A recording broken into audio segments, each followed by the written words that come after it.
Leituras do livro da Bíblia. Dando seguimento às leituras do livro da Bíblia, no segundo livro de Samuel, nos capítulos 10, capítulo 11 e capítulo 12. Escutemos e lemos juntos neste exato momento. 2 Samuel 10. A guerra contra os amonitas. Aconteceu que, morrendo o rei dos amonitas, seu filho Hanom sucedeu-lhe no trono. Vou pôr-me em boas relações com Hanom, filho de Naás, pensou Davi, assim como seu pai fez comigo. Enviou-lhe, pois, mensageiros que lhe exprimissem suas condolências pela morte de seu pai, quando os servos de Davi chegaram à terra dos amonitas. Os chefes dos amonitas disseram ao seu senhor Hanom: julgas que Davi pretende honrar teu pai, mandando-te consoladores? Não seria antes para examinar, espionar e destruir a cidade, que ele mandou os seus servos? Então Hanom prendeu os servos de Davi, rapou-lhes metade da barba, cortou-lhes as vestes bem curtas e despediu-os. Davi, tendo conhecimento disso, mandou mensageiros ao seu encontro, pois estavam profundamente humilhados, para dizer-lhes: ficai em Jericó até que vossa barba tenha de novo crescido, e então voltareis.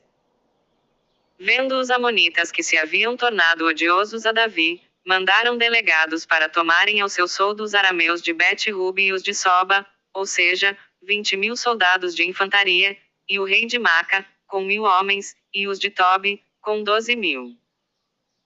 A esta notícia, Davi levantou todo o exército com Joabe e os mais valentes. Os amonitas puseram-se em linha de combate à entrada da porta, ao passo que os arameus de Soba e de Rubi ficaram no campo com os homens de Tobi e de Maca. Joabe, vendo que estava preparada a batalha contra ele, tanto pela frente como por detrás, escolheu os melhores de Israel e formou-os em linha de batalha contra os arameus. Confiou o resto do exército ao seu irmão Abisai, que o pôs em linha de combate contra os amonitas. Disse-lhe: se os arameus prevalecerem contra mim, tu virás em meu socorro. Coragem. Lutemos com valor por nosso povo e pelas cidades de nosso Deus, o Senhor faça o que lhe parecer melhor. Joabe avançou com sua tropa contra os arameus, que fugiram diante dele. Vendo os arameus em fuga, recuaram também os amonitas diante de Abisai e voltaram para a cidade. Joabe deixou os amonitas e foi para Jerusalém. Os arameus, vendo-se batidos pelos israelitas, reuniram-se em massa. Hadadezer enviou então um delegado para mobilizar os arameus de além do rio, e estes vieram para Elão, tendo à sua frente Sobaque, general de Hadadezer. Davi, informado disso, reuniu todo o Israel, passou o Jordão e foi contra o Elão. Houve uma dura batalha entre os arameus e Davi. Mas os arameus fugiram diante de Israel. Todos os reis que eram vassalos de Hadadezer, vendo-se vencidos pelos israelitas, fizeram paz com eles e tornaram-se seus tributários. Daí por diante os arameus não ousaram mais dar socorro aos amonitas. 2 Samuel 11. Davi comete adultério.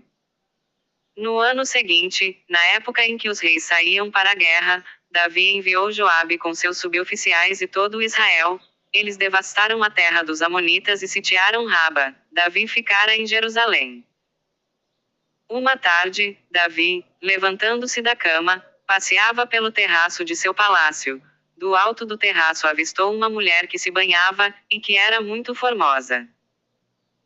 Informando-se Davi a respeito dela, disseram-lhe: é Betsabé, filha de Elião, mulher de Urias, o Hiteu. Então Davi mandou mensageiros que LH a trouxessem. Ela veio e Davi dormiu com ela. Ora, a mulher, depois de purificar-se de sua imundície menstrual, voltou para a sua casa.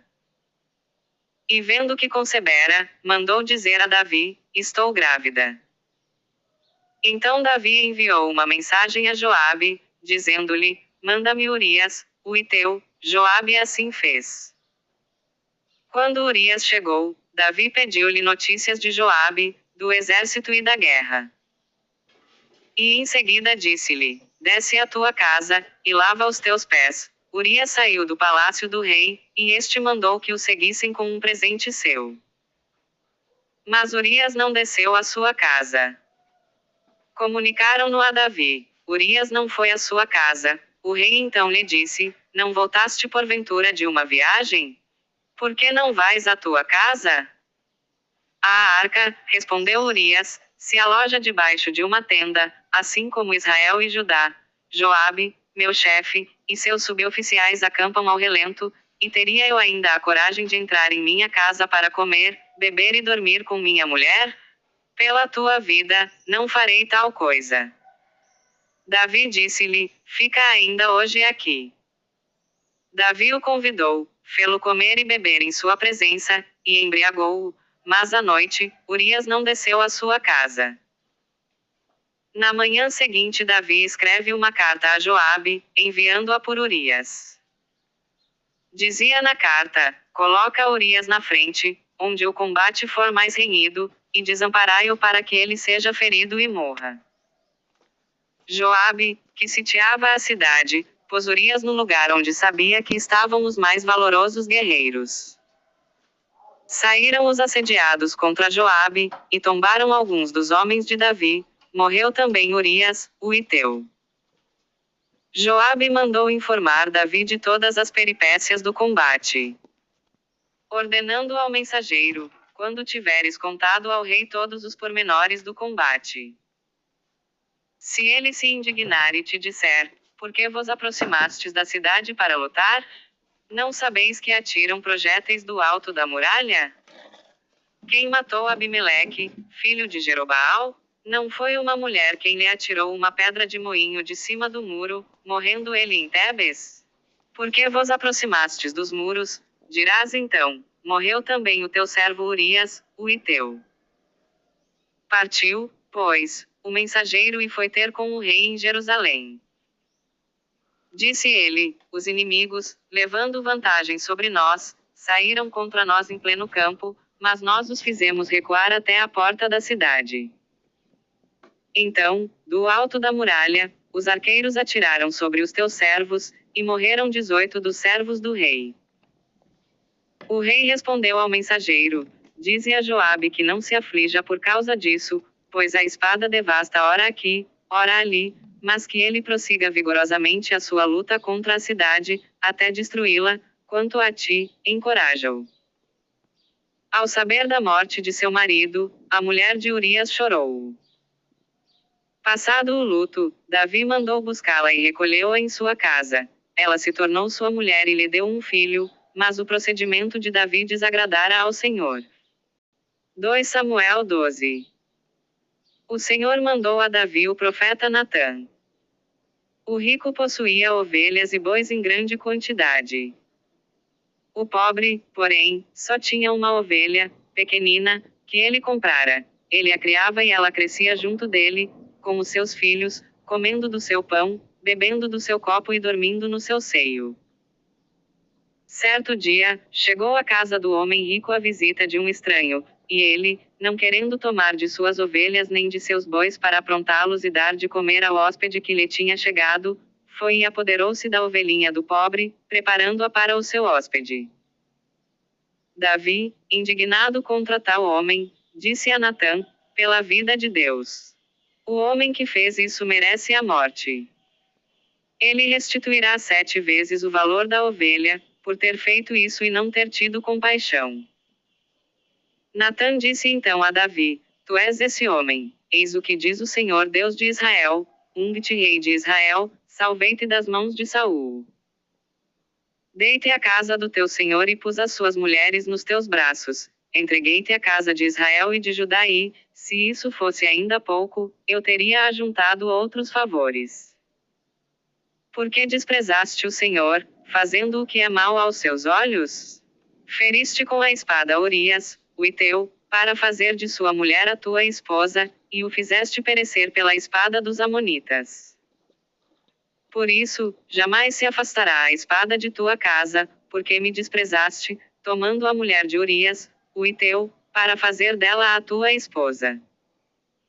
Eis o que diz o Senhor: vou fazer com que se levantem contra ti males vindos de tua própria casa, sob os teus olhos, tomarei as tuas mulheres e dá-las-ei a um outro que dormirá com elas à luz do sol. Porque agiste em segredo, mas eu o farei diante de todo o Israel e diante do sol.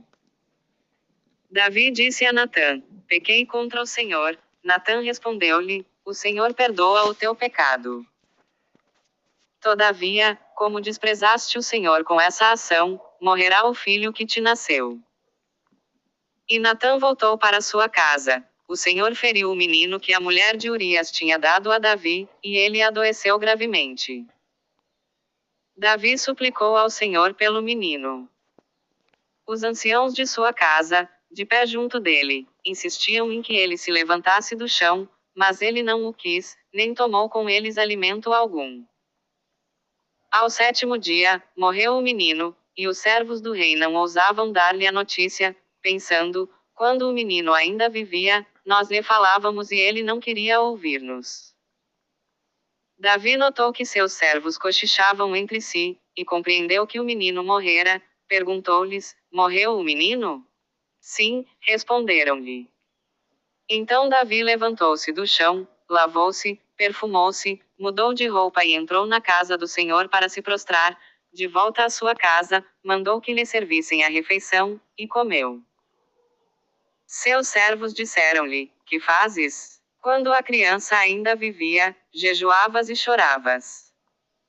Eu jejuava e orava pelo menino enquanto vivia, respondeu ele, porque dizia comigo: quem sabe, talvez o Senhor terá pena de mim e o menino ficará bom? Mas agora, que morreu, para que jejuar ainda? Posso por acaso fazê-lo voltar à vida? Eu é que irei para junto dele. Davi consolou Betsabé, sua mulher, foi procurá-la e dormiu com ela. Ela concebeu e deu à luz um filho, ao qual chamou Salomão. O Senhor o amou. E revelou isto a Davi por intermédio do profeta Natã, que deu ao menino o sobrenome de amado de Javé, segundo a ordem do Senhor. Joabe, que sitiava Raba dos Amonitas, apoderou-se da cidade das águas. E enviou a Davi mensageiros com esta notícia: assaltei Raba e ocupei a cidade das águas. Ajunta o resto do exército, vem acampar perto da cidade e tomá-la, para não acontecer que, tomando-a eu, seja-lhe dado o meu nome. Reuniu Davi todo o exército e foi contra Raba, assaltando-a e tomando-a. Tirou a coroa da cabeça de Milcom. Esta pesava 1 talento de ouro, e era ornada de uma pedra preciosa, que foi colocada sobre a cabeça de Davi. O rei levou da cidade grande quantidade de despojos. Quanto à sua população, fê-la sair para empregá-la em serrar, em trabalhar com a picareta e o machado e em fazer tijolos. Assim fez com todas as cidades dos Amonitas, e Davi voltou com todas as suas tropas para Jerusalém. Amanhã, dando continuidade às leituras do livro da Bíblia, no livro de 2 Samuel, capítulos 13, capítulo 14 e capítulo 15. Paz e bênçãos a todos.